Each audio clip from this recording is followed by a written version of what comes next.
ঠিক বেশ কিছুক্ষণ সময় হয়ে গেল, কিন্তু মেট্রোর তরফ থেকে কতক্ষণ লাগতে পারে পরিস্থিতি স্বাভাবিক হতে সেই সম্পর্কে কিছুই বলা হচ্ছে না, না রয়েছে কোনো অ্যানাউন্সমেন্ট। দেখো, নির্দিষ্ট করে কোনো সময় কিন্তু মেট্রোর তরফে জানানো হয়নি।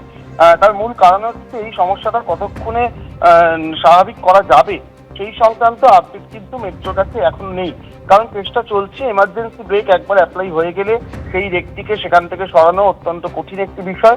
সেই বিষয়টি কিন্তু চেষ্টা করা হচ্ছে, কিন্তু এখনো পর্যন্ত যে পরিস্থিতি তাতে যেটা দেখা যাচ্ছে যে মেট্রোর সম্পূর্ণরূপে স্বাভাবিক হতে আরো অনেকটা সময় লেগে যেতে পারে, এমনটাই কিন্তু একটা আশঙ্কা।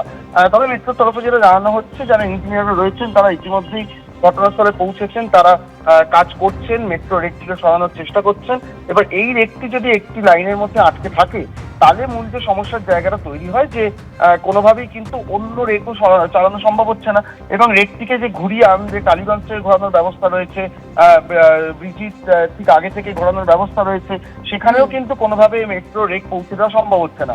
তার ফলে আপ লাইনে এই সমস্যাটি হলেও আপ এবং ডাউন দুদিকেই কিন্তু মেট্রো চলাচল সম্পূর্ণরূপে বন্ধ রাখতে হয়েছে, ময়দান থেকে ব্রিজি বা শহীদ ক্ষুদিরাম পর্যন্ত। অন্যদিকে মেট্রো চলাচল করছে এই মুহূর্তে দক্ষিণেশ্বর থেকে ময়দান পর্যন্ত। তার ফলে দক্ষিণ বা দক্ষিণ শহরতলির মানুষদের কিন্তু অনেকটাই সমস্যার মুখে পড়তে হচ্ছে এই মেট্রো বিভ্রাটের জেরে।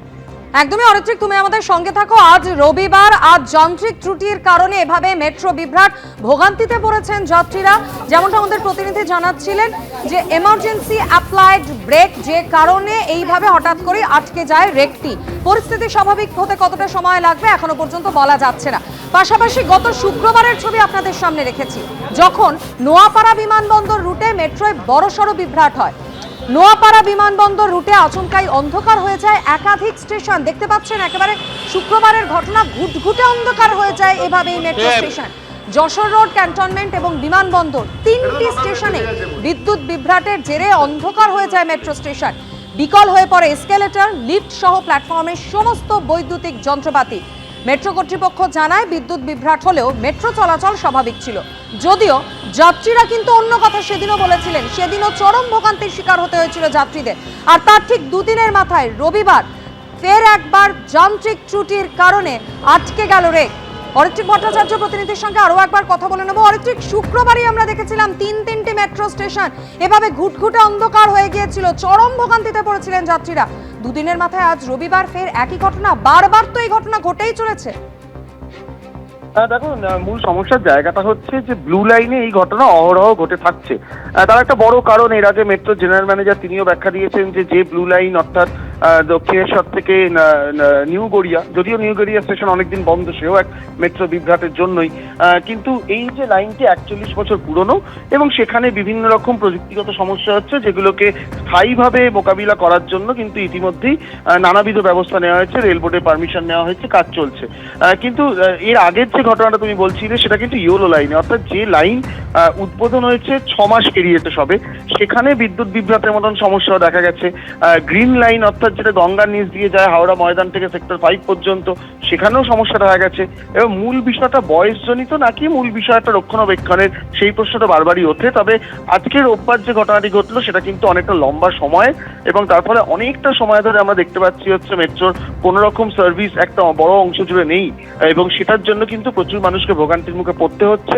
এবং তার চেয়ে বড় কথা হচ্ছে যে মেট্রো স্টেশনে যে ঘোষণা হচ্ছে বা যেটুকুতে জানানো হচ্ছে তাতে কিন্তু এখনো পর্যন্ত স্পষ্ট ইঙ্গিত পাওয়া যাচ্ছে না। একদমই অরিত্রিক, তুমি আমাদের সঙ্গে থাকো। যে ছবি আমরা দেখতে পাচ্ছি, টালিগঞ্জ মেট্রো স্টেশন একেবারে রেল লাইন ধরে মানুষ হাঁটতে শুরু করেছে দীর্ঘক্ষণ অপেক্ষার পর। এইভাবে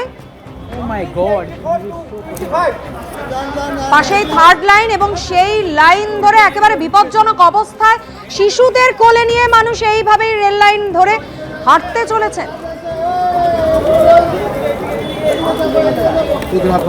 বছরের শেষ রবিবার প্রত্যেকেই বাড়ি থেকে বেরিয়েছিলেন কোথাও না কোথাও যাওয়ার উদ্দেশ্যে, আর সেখানেই মেট্রো বিভ্রাট, যার জেরে পাশেই থাকা থার্ড লাইন ধরেই মানুষ হাঁটছেন। শুধুমাত্র যে বড়রা রয়েছেন তা নয়, কচিকাচারা তাদেরকেও এই পথ দিয়েই হাঁটাচলা করতে হচ্ছে। চরম ভোগান্তির শিকার হতে হচ্ছে যাত্রীদের।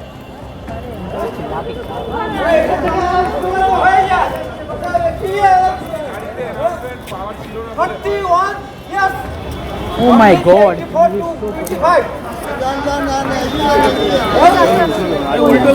বছরের শেষ ফেস্টিভ মুডে রয়েছেন সকলেই। কচি কাচাদের নিয়ে সকলেই বাইরে বেরিয়েছিলেন, কিন্তু ডেস্টিনেশনে পৌঁছানোর আগে মেট্রো বিভ্রাট আর জার্জেরে পাশে থাকা থার্ড লাইনে রেল লাইন ধরেই একেবারে এগিয়ে যেতে হচ্ছে সাধারণ মানুষকে। চূড়ান্ত ভোগান্তির শিকার হচ্ছেন যাত্রীরা, যদিও মেট্রো রেলের তরফ থেকে কিন্তু এখনো পর্যন্ত বলা হয়নি যে পরিস্থিতি স্বাভাবিক হতে কতটা সময় লাগতে পারে। জিলম, এই মুহূর্তে তুমি কি ছবি দেখতে পাচ্ছ? একদমই, যাত্রী যারা এসছেন তারা যথেষ্ট হয়রান হচ্ছেন, কারণ কোনো ঘোষণা নেই। আমাদের সঙ্গে একজন রয়েছেন, তার সঙ্গে কথা বলবো। আপনি কতক্ষণ এসছেন, কোথা থেকে এসছেন? আমি এই টালিগঞ্জে থাকি, আমি প্রায় 1 ঘন্টা ধরে দাঁড়িয়ে আছি। একটা মেট্রো রেল টালিগঞ্জের মতো এরকম একটা মেট্রো স্টেশন, সেই 20 বছর 25 বছর আগে যে অ্যানাউন্সমেন্ট, যে মাইকের ব্যবস্থা, সেই ব্যবস্থাই করে রেখেছে। একটা কি বলছে কিছু বোঝাই যাচ্ছে না। সামনে একটা ট্রেন এতক্ষণ এলো, সেই ট্রেনটাকে তো পেছন দিকে করে নিয়ে লাইটটাকে ক্লিয়ার করে দিতে পারতো। মানুষের হয়রানি এরা চায় এবং নিজেদের মধ্যে ঝগড়া। আপনি 1 ঘন্টা আগে এসে কি দেখলেন? 1 ঘন্টাকে দেখলাম যে ট্রেনটা, আমি 11 ট্রেন ধরবো, ট্রেনটা জাস্ট কয়েক সেকেন্ড আগে এসে দাঁড়িয়ে গেল। দেখা যাচ্ছে ট্রেনটা, সেই ট্রেনটা বোঝা যাচ্ছে না যে সেই ট্রেনটা চলবে কি চলবে না। তারপরে সেটা থামলো, তারপরে সেখান থেকে সমস্ত প্যাসেঞ্জারগুলোকে নামালো, নামিয়ে ট্রেন দাঁড়িয়ে রয়েছে। ট্রেনটাকে সামনের দিকে যে ড্রাইভার, তাকে এগিয়ে দিলে তো ট্রেনটা লাইনটা ক্লিয়ার হয়ে যেত এবং ওখান থেকে অন্য ট্রেন ঢুকিয়ে দিয়ে প্যাসেঞ্জারগুলোকে ক্লিয়ার করতে পারতো। এখন কি বলছে না, ময়দান চলে যান। ময়দান যেন বলছে পাশের ট্রেনটা, পাশের স্টেশনটা হচ্ছে ময়দান। মানে মেট্রো রেলের এই ধরনের হয়রানি হচ্ছে প্রতিদিনের, এটা প্রত্যেক দিনের ঘটনা। আমরা মানুষ, আমরা কি মানে পাপ করেছি এই মেট্রো রেলে আমরা এসে। প্রতিদিনের ঘটনা এটা। বলছে নাকি ব্যাটারি জিরো হয়ে গেছে, তো ব্যাটারি জিরো হবে কেন? মেনটেনেন্স নেই। বলছে নাকি মানে যা ভেতরে ঘটনা শোনা যাচ্ছে, মেনটেনেন্স স্টাফ নেই। তো মেনটেনেন্স স্টাফ আপনারা যাবেন কোথায়? আমরা দক্ষিণেশ্বর। ঘোষণা কিছু হয়নি? কতক্ষণ দাঁড়িয়ে আছে? অনেকক্ষণ, আমরা ঘন্টাখানেক ধরে। আমরাই তো ট্রেনে ভুক্তভোগী। আমাদের হঠাৎ করে উত্তরগড়ে আগে একটা জার্কিং হয়, সবসময় একটু টুকটাক জার্কিং হয়, তারপরে আস্তে আস্তে লাইন বোধহয় ক্লিয়ার। কোন স্টেশনে উঠেছে? আমি গীতাঞ্জলি। তারপরে উত্তরগড়ে আসার জাস্টটাকে একটা বিশাল জার্কিং হলো। আমরা বললাম কী ব্যাপার? তারপরে ফট করে ট্রেনটা থেমে গেল। তারপর কেউ বললো পাওয়ার কাট অফ হয়ে যাবে। তারপরে এদিক ওদিক ফোন করে জানতে পারলাম যে ব্যাটারি নাকি জিরো হয়ে গেছে। এটা নামলেন কি করে ট্রেন থেকে? তারপরে তো ওই ইয়েতে একটা সিঁড়ি দিল কোনা দিয়ে, হঠাৎ করে তো দম বন্ধ হয়ে যাওয়ার উপায়। ভাগ্য ভালো যে আমরা ইয়েতে সুরঙ্গে থাকিনি, যদি আন্ডারগ্রাউন্ডে থাকলে তো সাংঘাতিক অবস্থা। তারপরে ইমার্জেন্সি কিছু গেট খোলা হলো, আমরাই সবাই মিলে বিষয়ে গাড়ির চাবি টাবি দিয়ে এসব দিয়ে ইমার্জেন্সি গেট খোলা হলো। তারপরে আস্তে আস্তে অ্যানাউন্সও কিছু করছে, সবাই বলছে সামনের গেট দিয়ে বেরিয়ে যা, সামনের গেট বেরিয়ে যা। না, তারপরে হেঁটে হেঁটে এলাম, মানে জাস্ট স্টেশনের একটু আগেই ট্রেনটা খারাপ হয়েছে। তারপরেই আপনার তখন ওইখান থেকে নেমেই আমরা হেঁটে হেঁটে এখান থেকে এলাম। তারপরে কোনো অ্যানাউন্সমেন্ট নেই। ঠিক ওই রেকটা কি সরিয়েছে এখন? যাই না, বলতে পারবো না, কারণ আমরা তো আর ভেতরে যেতে দিচ্ছে না। কিন্তু খুবই ভোগান্তি। একটা ছুটি আপনারা যখন ছিলেন ট্রেনে কিরকম ভিড়? প্রচণ্ড ভিড় ছিল, মানে অফিস টাইমে যেরকম ভিড় হয় সেরকম ভিড় ছিল। এটা ফার্স্ট টাইম মানে এরকম কেস আমি ভাবছি যদি এটা আন্ডারগ্রাউন্ডে হতো তাহলে কতটা মানে ডিফিকাল্ট সিচুয়েশনটা। সব সাফোকেশন হয়ে গেছিলো, পুরো বন্ধ হয়ে গেছিলো, আর হঠাৎ করে দরজাগুলো খোলা হলো। ওটাই ভাবছি যে কতটা মানে বিপদ হতে পারতো। হঠাৎ বলছে মেট্রো, হঠাৎ করে কি দৃশ্যটা কি ছিল? আপনি একটু ঘটনাটা যদি খুলে বলেন। ব্যাপারটা হচ্ছে এরকম মহানগরতঙ্গ মানে আসলে হঠাৎ করে মানে মেট্রো একটা জার্কিং দিয়ে বন্ধ হয়েছে, এটা রেগুলার, ওটা দেখেছি। কিন্তু এখানে প্রায় 40 মিনিট ধরে বন্ধ। তারপরে জানা গেলো যে মেট্রোর ব্যাটারি মানে পুরো জিরো হয়ে গেছে, চার্জ শেষ। তারপরে অনেক কষ্ট সব ইমার্জেন্সি ডোরগুলোকে খোলা হলো, আর আস্তে আস্তে তারপর প্রচুর ভিড় ছিল, অনেক আস্তে আস্তে তারপর লোকজনকে ওই সামনের গেটটা দিয়ে নামানো হচ্ছিল। তো ওটাই ভাবছিলাম যদি আপনারা নামলেন কি? আমরা ওইভাবেই নামলাম আর কি। একটু একটু দূরে ছিল, একটু মানে লাফিয়ে নামতে হয়েছে, কারণ কারেন্ট ছিল বললো ওরা কারেন্ট পরে অফ করে দিয়েছে, ওইভাবেই নামতে হয়েছে। নেবে তারপরে ওই দিক দিয়ে হেঁটে আমরা এই দিকটা আসলাম। কোন সাইড দিয়ে হেঁটে দেখান?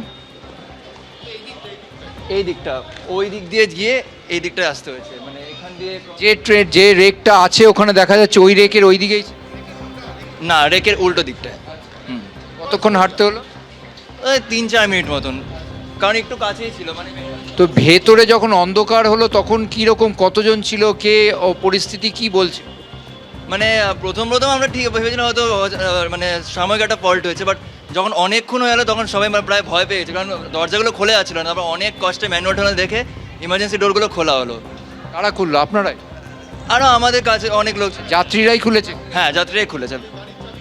গাড়ির চাবি টাবি দিয়ে কিছু ঘুরিয়ে টুরিয়ে কিছু করে। কারা খুলেছে?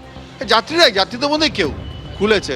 নাহলে কেউ তো খোলার কোনো লোক নেই, কোনো অ্যানাউন্সমেন্ট নেই। মানুষ একটা কোনো বিপদে পড়লে অ্যানাউন্সমেন্ট আছে তো, যে আমাদের মেট্রো খারাপ হয়েছে, আপনারা কোনো ইয়ে হবেন না। বুঝতেই পারছো যে যারাই যা ট্রেনে ছিলেন, যেই রেকে ছিলেন, সেই রেকে যে বিভ্রাটের শিকার, তারাই বলছেন যে পরিস্থিতি এমন আচমকা, রেক মাঝে মাঝেই থমকে যায়, কিন্তু রেক থমকে গিয়ে এরকম দীর্ঘক্ষণ থেকে যাওয়া সেরকম পরিস্থিতি তারা একদমই দেখেননি। ছিলাম যে পরিস্থিতির সৃষ্টি হয়েছিল। আরো একবার আপনাদের জানিয়ে দিই, কিছুক্ষণ আগে অবধি আপনারা দেখছিলেন রেকের ভিতরের যে ছবিটা, হঠাৎ করেই টালিগঞ্জ পেরোতে এই রেকটি আটকে যায়। এবিপি আনন্দ, এগিয়ে থাকে, এগিয়ে রাখে।